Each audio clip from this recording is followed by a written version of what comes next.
Aha. Mama spielt jetzt auch mit dem Schweinchen. Dass schon keine selber jagen darf, ne?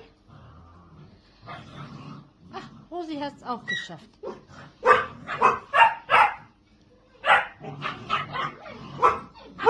Rosi fallen nicht runter.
Ich würde einfach keine Plattform mehr bieten, aber jeder sieht das anders. Das ist auch so ein Gedanke. Das ist genau das, was er möchte.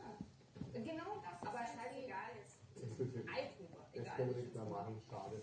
Aber Ariel, wenn Essen kommt, haben wir genau die zwei Richtigen am Start. Die fressen alles weg. Ja, das stimmt.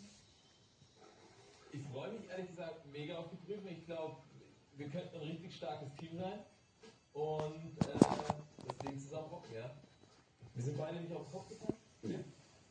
Also du gestern oder vorgestern tatsächlich einmal. Schon. Aber nee, ich bin zuversichtlich. Wirklich? Ja, das können wir. So, auf geht's. Wir haben